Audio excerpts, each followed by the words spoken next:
আসসালামু আলাইকুম। আপনি কি আইএলটিএস রিডিং নিয়ে সমস্যার মধ্যে আছেন?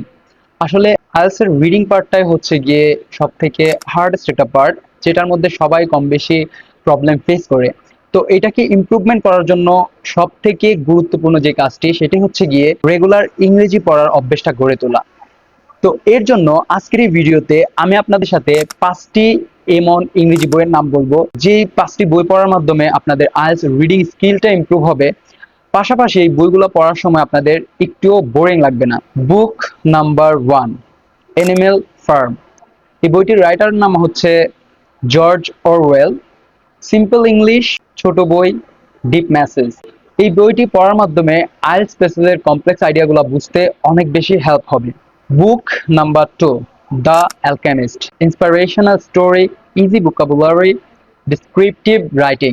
এই বইটি পড়ার মাধ্যমে আপনারা খুব সহজে আইএলটিএস রিডিং এর অ্যাবস্ট্রাক্ট আইডিয়াগুলো ধরতে পারবেন। Book number 3, to kill a mockingbird. বইটির লেখক হচ্ছে Harper Lee. Classic novel, engaging story, cultural and social issues. এই বইটি পড়ার মাধ্যমে আপনারা খুব সহজেই আইএলটিএস রিডিং এর ডাইভার্স টপিকগুলো বুঝতে পারবেন। Book number 4, the old man and the sea. এই বইটির লেখক হচ্ছে Ernest Hemingway. Very short novel, অনেক মেটাফর, হাইডেন মিনিং।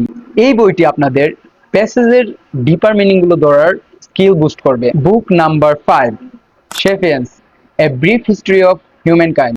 এই বইটির লেখক হচ্ছে Yuval Noah Harari. Non fiction, story telling tone, science, history and সাইকোলজির একটা মিক্স পেয়ে যাবেন এই বইটির মধ্যে। এই বইটির মাধ্যমে আপনাদের আইএলটিএস রিডিং এর চ্যালেঞ্জিং প্যাসেজগুলোর প্র্যাকটিস হবে। এই 5টি বই আপনার আইএলটিএস জার্নিতে অনেক বেশি হেল্পফুল হবে বলে আমি মনে করি। তো এইখান থেকে আপনারা কোন বইটি সর্বপ্রথমে পড়া স্টার্ট করবেন সেটা জানিয়ে দিতে পারেন কমেন্ট সেকশনে। এইরকম ইনফরমেটিভ এবং লার্নিং ভিডিও পেতে অবশ্যই আমাদের চ্যানেলটিকে সাবস্ক্রাইব করে রাখবেন। দেখা হচ্ছে পরবর্তী ভিডিওতে। আল্লাহ হাফেজ।